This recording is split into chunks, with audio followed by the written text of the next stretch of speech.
നമ്മൾ പുറത്തെവിടെയെങ്കിലും പോകുമ്പോൾ വഴി സൈഡിലൊക്കെ ഈ മധുമാലതി ചെടിയുടെ നാടൻ വെറൈറ്റീസ് പൂത്ത് നിൽക്കുന്നത് കാണാം. നല്ല സ്മെല്ലുമാണ്, നല്ല ഭംഗിയാണ് കാണാനായിട്ട്. അത് വീടുകളിൽ വെച്ച് വളർത്തിയാലും നമുക്ക് പ്രൂൺ ചെയ്ത് നല്ല ഭംഗിയായിട്ട് വെക്കാം കേട്ടോ. പക്ഷേ അതിൻ്റെ ഡബിൾ പെറ്റലിൽ പൂക്കളുണ്ടാകുന്ന വെറൈറ്റീസ് കുറച്ചും കൂടി ഭംഗിയുള്ളതാണ്. ഒരുപാട് പേര് ചോദിക്കാറുണ്ട്. ഇതാ ഈ ഒരു സൈസിലുള്ള പ്ലാന്റ്സ് നമുക്കിപ്പോൾ അവൈലബിൾ ആയിട്ടുണ്ട് കേട്ടോ. നല്ല അടിപൊളി പ്ലാന്റാണ്.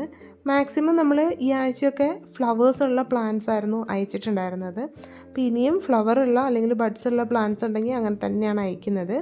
അപ്പോൾ അത്യാവശ്യം നല്ല സൈസിൽ വന്നിട്ടുള്ള പ്ലാന്റാണ്. വള്ളിയൊക്കെ വീശി പൂത്തു തുടങ്ങിയ പ്ലാന്റാണ്. 350 രൂപയാണ് ഈ പ്ലാന്റിന് നമുക്ക് റേറ്റ് വരുന്നത്. മധുമാലതിയുടെ നാടനും ഇതിൻ്റെ തന്നെ ഹൈബ്രിഡ് വെറൈറ്റിയും ഒക്കെയുണ്ട്. അത് കൂടാതെ കുറച്ചും കൂടി ഡിമാൻഡുള്ള ഒരു വെറൈറ്റിയാണ് ഹൈബ്രിഡായിട്ടുള്ള ഡബിൾ പെറ്റലിൽ പൂക്കളുണ്ടാകുന്ന മധുമാലതി. അതാകുമ്പോൾ ഇങ്ങനെ കട്ടയായിട്ട് പൂക്കളുണ്ടായി കിടക്കും കേട്ടോ. നല്ല ഭംഗിയില്ലേ കാണാൻ. നമ്മുടെ വീടുകളിൽ പാരിജാതം, പവിഴമുല്ല, ഇതുപോലെ മധുമാലതി ഒക്കെ വീടുകളിലുള്ള ആൾക്കാർക്ക് ശ്രദ്ധിച്ചു കഴിഞ്ഞാൽ അറിയാം. ഇതെല്ലാം സന്ധ്യാസമയങ്ങളിലാണ് വിരിഞ്ഞു വരുന്നത്.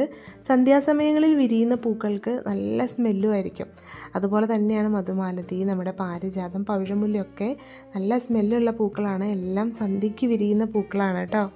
പിന്നെ ഇതിൻ്റെയൊക്കെ ഒരു പ്രത്യേകത എന്ന് പറഞ്ഞാൽ ഏത് കാലാവസ്ഥയിലും ഏത് വെയിലിലും മഴയിലും എങ്ങനെ ക്ലൈമറ്റ് ചേഞ്ച് വന്നാലും നശിച്ചു പോവാതെ നിന്ന് നല്ല ഭംഗിയായിട്ട് വളർന്ന് പൂക്കളുണ്ടാവുന്ന ചെടികളാണ്. ഈ ഒരു വെറൈറ്റി ഒത്തിരി അങ്ങനെ കാടുപോലെ വള്ളി വീശി പോവില്ല കേട്ടോ. സാധാരണ വെറൈറ്റീസിനൊക്കെ അപേക്ഷിച്ച് കുറച്ചും കൂടി സ്ലോ ഗ്രോത്താണ്. അതുകൊണ്ടാണ് ഇതിന് കൂടുതൽ ഡിമാൻഡ് വരുന്നതും. ഇതിൻ്റെ കട്ടിങ്സ് പിടിച്ച് കിട്ടാനും കുറച്ച് ബുദ്ധിമുട്ടാണ് കേട്ടോ. അപ്പോൾ പ്ലാന്റ് വേണ്ടവർ വാട്സപ്പ് ചെയ്തോ. ചാനൽ സബ്സ്ക്രൈബ് ചെയ്യാത്ത കൂട്ടുകാർ മറക്കാതെ അതുകൂടി ചെയ്തു.